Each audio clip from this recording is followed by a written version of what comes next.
وہ ہے کہ یہی ہے کہ اولاد کے لیے اگر آپ الباریو کے ساتھ المصورو اور یا خالق کو لگا دیجئے، یا خالق یا باریو یا مصورو، اور پھر ان تینوں ناموں کو اگر آپ یا باریو بھی پڑھیں گے تو بھی مفید ہے، لیکن اگر آپ یا خالق یا مصورو اور یا باریو ساتھ لگا لیں گے، تینوں پڑھ لیں گے، تو آپ پھر جانتے ہیں کہ ایک نام کا اگر اتنا اثر ہے تو اللہ تعالیٰ کے تین نام مل کر اس میں کتنا اثر ڈالیں گے۔ اور اسی طرح 7 روزے رکھ کر اور افطاری جو ہے وہ پانی جو ہے اس کے اوپر دیے 21 دفعہ تینوں نام پڑھ کر پھونک دیں اور پھر سے روزہ افطار کریں، انشاءاللہ اللہ تعالیٰ جو ہے وہ اپنے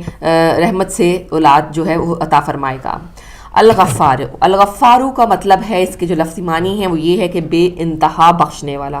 وہ جو بغیر کسی تفریق کے انسانوں کو بخشتا ہے اور اپنے تمام گناہوں کو معاف فرماتا ہے۔ اس کو آپ اس طرح پڑھتے ہیں، یا غفارو جب اس کا ورد کرتے ہیں یا اس کی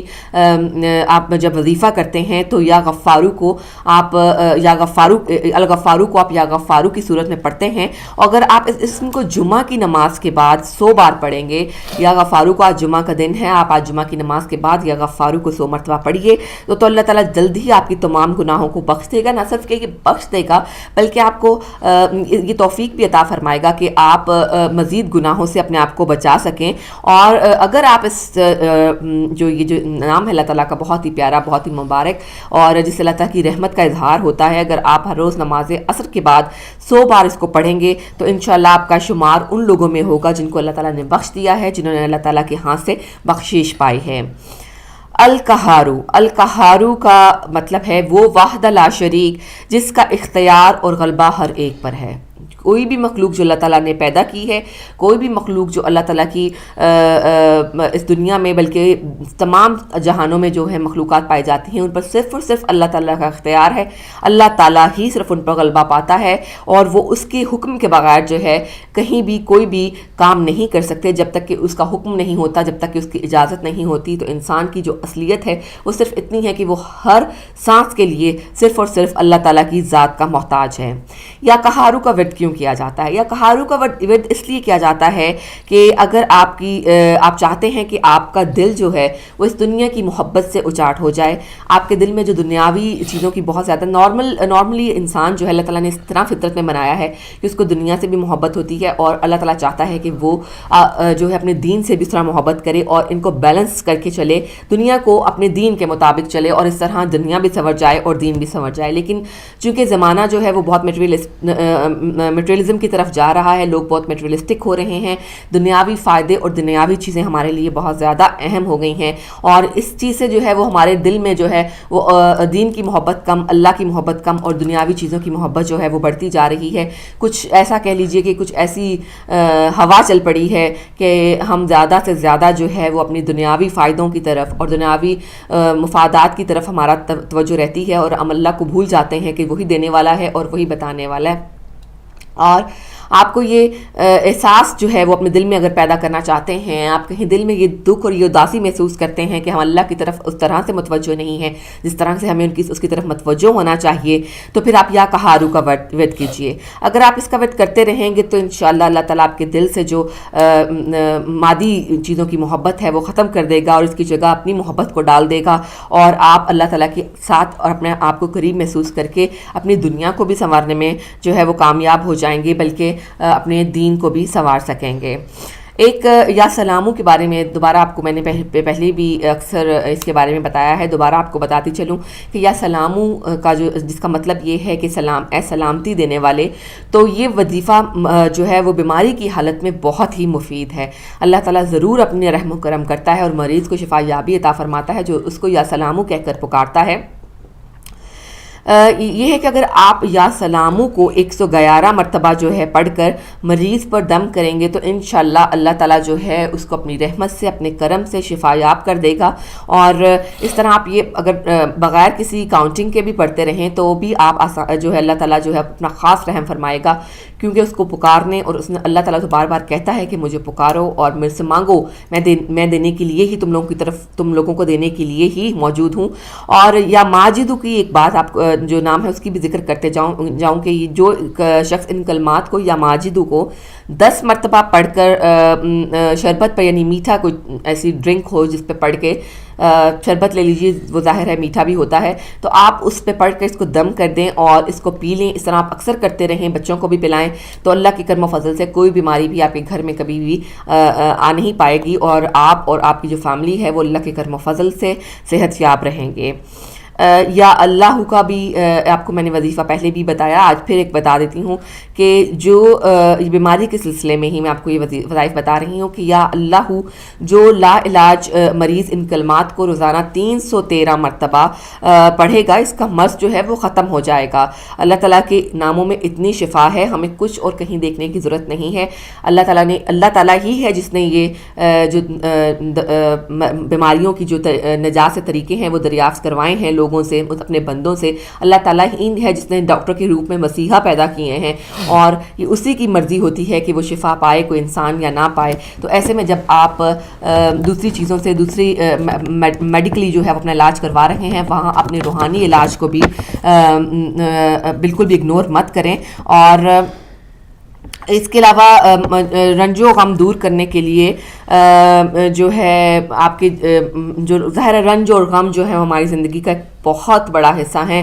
جہاں خوشی ہوتی ہے وہاں غم بھی ہوتا ہے، اور زندگی نام ہی اسی بات کا ہے کہ ہم جو ہے اس کمبینیشن کے ساتھ جو ہے وہ زندگی گزار سکیں. لیکن پھر بھی اگر آپ اللہ کو پکارتے رہیں گے تو ہمیں یا تو اللہ تعالیٰ وہ غم اور مشکلات اور پریشانیاں جو ہے ان سے ویسے ہی دور رکھے گا، اور اگر پڑ جاتی ہیں ہمارے اوپر کوئی آزمائش آ جاتی ہے تو اللہ تعالیٰ اس میں ہمیں ہمت عطا فرماتا ہے کہ ہم اسے دور رہ سکیں. اور اسی طرح اگر آپ یا مہمنوں کو اگر 29 مرتبہ روزانہ اس کو پڑھ لیا کیجئے، اللہ تعالیٰ آپ کا غم دور فرمائے گا، آپ کو ویسے ہر پریشانی سے ہر مشکل سے نجات دلوائے گا. لیکن اگر آپ اس کو کسی مشکل میں پڑ گئے ہیں تو آپ اس کو 29 مرتبہ اس نام کو پڑھ لیں، تو اس سے آپ کا جو تکلیف ہے وہ دور ہو جائے گی، اس میں آپ کمی محسوس کریں گے. الغفور کا آپ کو جو کہ بہت ہی معاف کرنے والا ہے، الغفار کے ساتھ ہی اس کو اگر آپ ملا کر پڑھیں تو بھی یہ بہت ہی پر اثر ہے. اس کو اگر آپ 313 مرتبہ پڑھیں گے تو تمام تکلیفیں، تمام رنج و غم جو ہیں وہ دور ہو جائیں گے. تو یہ تو اسماء حسنہ تھے جو آج میں نے آپ کو بتائے، اور ان کی تھوڑی سی جو تھوڑے منٹ لگتے ہیں، بالکل چند ہی منٹ میں جو ہے آپ کی ایک تسبیح ہو جاتی ہے. اس میں 313 مرتبہ پڑھنا ہے تو اس میں کوئی 4 منٹ لگ جائیں گے. کوئی بھی جو اتنی اس میں لطافت پائی جاتی ہے، اتنے پھول کی طرح ہلکے ہوتے ہیں یہ کلمے زبان پر کہ آپ ان کو پڑھیں تو آپ کو نہ صرف کہ آپ کی دماغی سکون محسوس ہوتا ہے، روحانی سکون محسوس ہوتا ہے، بلکہ آپ اس کی تاثیر کو جلد ہی محسوس بھی کرنے لگتے ہیں کہ اللہ تعالیٰ نے جو ہے وہ کس طرح سے آپ پہ ان ناموں کی بدولت مہربانی کی. اللہ تعالیٰ کو آپ کے ان کے ورد کی ضرورت نہیں ہے، وہ صرف جاننا چاہتا ہے کہ اس کے بندے اس سے کتنی محبت کرتے ہیں اور اس کا قرب حاصل کرنے کے لیے کیا کیا طریقے اختیار کرتے ہیں. تو ناظرین، آج جمعۃ المبارک کے مبارک دن میں اسماء حسنہ کا یہ جو سیگمنٹ ہے وہ اب اختتام پذیر ہوتا ہے، اور ہم اس کے بعد جو ہے وہ علی بھائی کی طرف چلیں گے جو کہ ہمیں کچھ حالات حاضرہ کے بارے میں تفصیل کے ساتھ کچھ بتائیں گے اور ہماری جو نالج ہے اس میں مزید اضافہ کریں گے. جی علی بھائی. Thank you sir. بہت خوبصورت آپ نے جو ہے وہ اسماء حسنہ کا جو پورا اس کے فوائد اور خواص کے اوپر گفتگو فرمائی کہ انسان کی زندگی میں کتنے مسائل اور پریشانیاں ہوتی ہیں، تو کیوں نہ وہ ان اسماء حسنہ کے ذریعے سے ان کا تدارک جو ہے وہ کر سکے. تو آپ سن رہے تھے ناظرین ابھی خواص اسماء حسنہ کی، اور اس وقت پروگرام میں ٹائم ہوا جاتا ہے عالمی جائزہ کا. اور عالمی جائزہ میں جیسا کہ آپ کو خبر ہے کہ ہم کچھ سٹوریوں کو جو ہے وہ لے کر چلتے ہیں، کچھ خبروں سے آپ کو اپڈیٹ کرتے ہیں، اور جو کچھ عالم اسلام کے اندر جو کہ معاملات پیش آ رہے ہیں اس کے اوپر جو ہے وہ اپنی استطاعت کے مطابق گفتگو کرتے ہیں. آپ بھی اس پہ اوپر جو ہے وہ گفتگو فرماتے رہے ہیں. تو آج ایک رپورٹ کے اوپر بات کریں گے جو کہ امریکہ کی دفاعی اطلاعاتی ایجنسی کی جو ہے وہ ڈیفنس انفارمیشن ایجنسی کی رپورٹ ہے. اس سے پتہ چلتا ہے کہ ISS کی جو ایجاد تھی وہ ایران کے اثر و رسوخ کو جو ہے وہ علاقے کے اندر کمزور کرنا تھا، اور ان کے لیے یہ بنائی گئی تھی. اس کے اوپر ہم جو ہے وہ آج بات کریں گے. گلوبل ریسرچ سے یہ بات ثابت ہو گئی ہے کہ امریکہ نے داعش کو ایران کے اثر و رسوخ کا مقابلہ کرنے کے لیے بنایا تھا. نیوز نور، پینٹاگون اور امریکہ کی دفاعی اطلاعاتی ایجنسی کی رپورٹ سے پتہ چلتا ہے کہ دولت اسلامی عراق و شام کی ایجاد ایران کے اثر و رسوخ کا جو ہے وہ مقابلہ کرنے کے لیے تھی۔ تھوڑا سا میں اس کو جو ہے وہ پڑھ کے آپ کی خدمت میں سنا دیتا ہوں، اس کے بعد اس کے اوپر بات کرتے ہیں۔ مزید آگے کہتے ہیں کہ گلوبل ریسرچ کے تحقیقاتی مرکز نے ایک تحلیلی رپورٹ میں لکھا کہ امریکہ اور اس کے فرمان کے تحت جو ہے وہ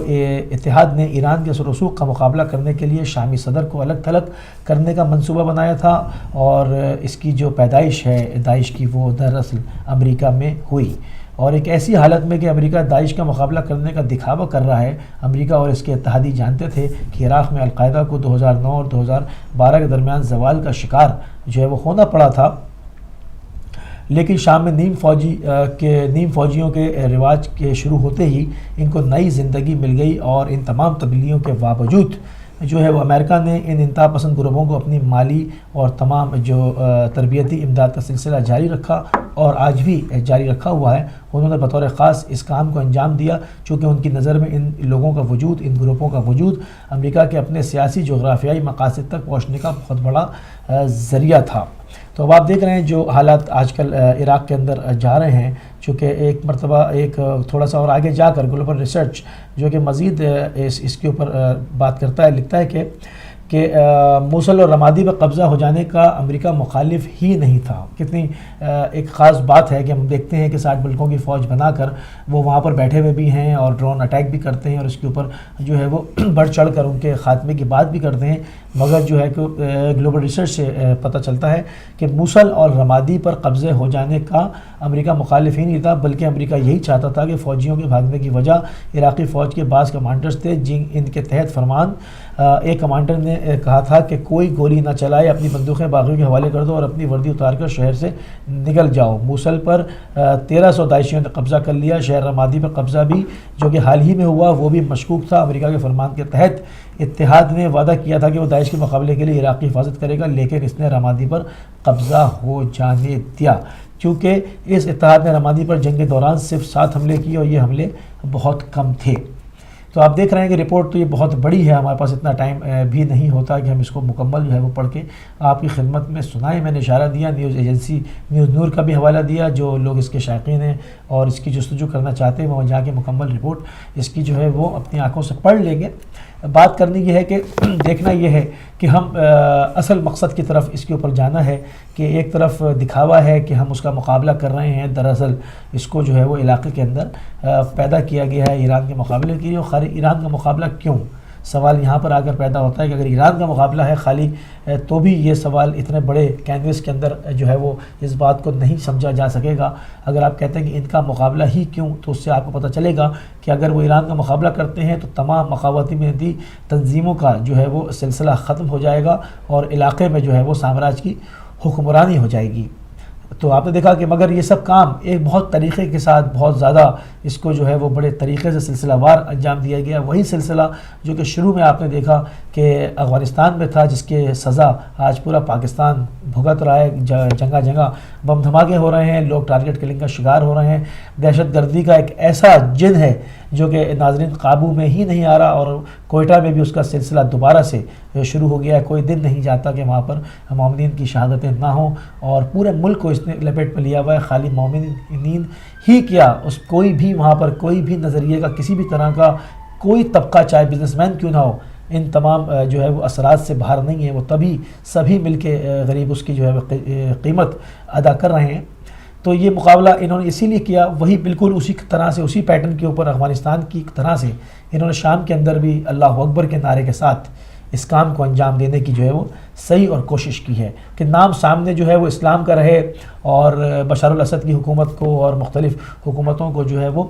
باغی قرار دے کر، ان کو جو ہے وہ ملحد قرار دے کر، کافر قرار دے کر، اور کتاب خدا کو سامنے رکھ کر آیتیں پڑھ کر جو ہے وہ مسلمانوں کے گلے کاٹے جائیں۔ سیم پیٹرن ہے، وہی 1400 سال سے چلا آ رہا ہے۔ اس وقت بھی کربلا میں بھی نعرے تکبیر کے ساتھ جو ہے وہ امام کے سر کو جدا کیا گیا تھا، تو یہ سلسلہ رکا نہیں ہے۔ وہی یزیدی فکر ہے، یہ وہی صوفیادی فکر ہے، یہ وہی خارجی ہیں جو الحکم اللہ کے قائل ہیں، جو کہ کسی چیز کو نہیں مانتے، کہتے ہیں کہ صرف جو ہے وہ الحکم اللہ خدا کا حکم ہے، اور خدا کا جو اصل حکم ہے اس کو فراموش کرتے ہیں۔ بیسیکلی الحکم اللہ کی جگہ اپنی فکر اور اپنی تدبیر کے ہی قائل ہیں۔ تو یہ وہی خارجی ہیں، ان کا صرف نام جو ہے وہ چینج ہوتے رہتے ہیں، بدلتے رہتے ہیں نام کوفی اور شامی، جیسے کہ علامہ اقبال نے فرمایا تو افغانستان والے ہی پیٹرن کے اوپر کام کیا گیا، مجاہدین کا روپ ان کو دھارا کیا. ایک طرف جو ہے وہ القاعدہ کو پوری دنیا میں امریکہ ڈھونڈتا رہا اور دوسری طرف ان کو لاجسٹک سپورٹ دیتا رہا اور ان کو ترکی پہنچاتا رہا اور وہاں سے ان کو دہشت گردی کے کیمپوں کے اندر جو ہے وہ بھیجا جاتا رہا. اور ابھی بھی یہ رپورٹ گائے بگائے آتی ہیں کہ ہم اپنا عزم نہیں کھوئیں، اپنا حوصلہ نہیں کھوئیں اور ہم اس سال میں 5,000 لوگوں کو تیار کریں گے، 10,000 لوگوں کو تیار کریں گے، 20,000 لوگوں کو تیار کریں گے. مختلف رپورٹس جو میڈیا پر جو ہے وہ آپ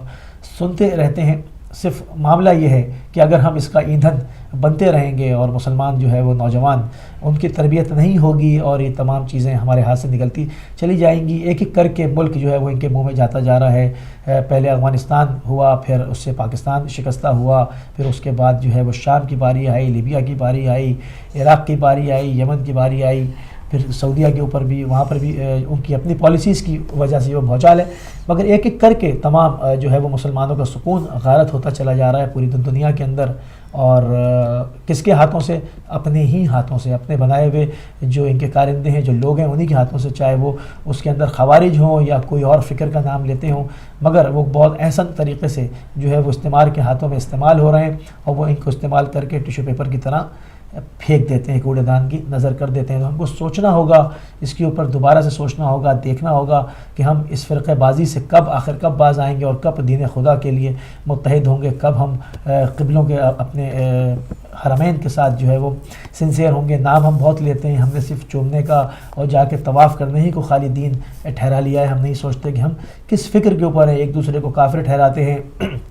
ایک دوسرے کے اوپر تہمتیں لگاتے ہیں. یہ سلسلے جو ہیں وہ بند ہونے چاہیے اور ہم نے متحد ہو کے جو اپنے نوجوانوں کی تربیت بھی کرنی چاہیے، نوجوانوں کو آمادہ کرنا چاہیے اور ان کو اتنا شعور اور ان کے اندر اتنی بیداری اور احساس کا جذبہ بیدار کر دینا چاہیے کہ وہ خوارج کے ہاتھوں میں استعمال نہ ہو سکیں. کیوں کہ چاہے انویسٹمنٹ کوئی بھی ہو، آپ انظام کسی بھی ممالک کے اوپر لگائیں کہ وہ لاجسٹک سپورٹ بھی فراہم کرتے رہیں، وہ یہ بھی کرتے رہیں، وہ پیسہ بھی لگاتے رہیں، مگر بالآخر نوجوان آپ کا ہی استعمال ہوتا رہا ہے. اگر آپ صحیح سے بچپنے سے جو ہے وہ ایک خاندانی سسٹم کو اپنے کیا بحال رکھیں گے اور ایک دینی امور میں جو ہے اپنے بچوں کی اصلاح کرتے رہیں گے اور ان کو بڑے ہونے تک اس شعور کو اور ان کو یہ ادراک جو ہے وہ بہم ان کو اس لیول تک لے آئیں گے کہ ان کو اس چیز کو وہ درک کر لیں کہ انہوں نے کسی کے ہاتھوں کا کھلونا نہیں بننا، تو اس مصیبت سے ہم چھٹکارا پا سکتے ہیں. ورنہ اس مصیبت سے چھٹکارا پانے کی کوئی تدبیر فی الحال نظر نہیں آتی. تو آج کا ہمارا جو ہے وہ ٹاپک بھی یہی ٹھہرے گا کہ دین میں نوجوانوں کا کردار. تو اسی کے اوپر بات کریں گے. ٹیلی فون لائنز بھی اوپن کریں گے، آپ بھی شامل ہوں گے،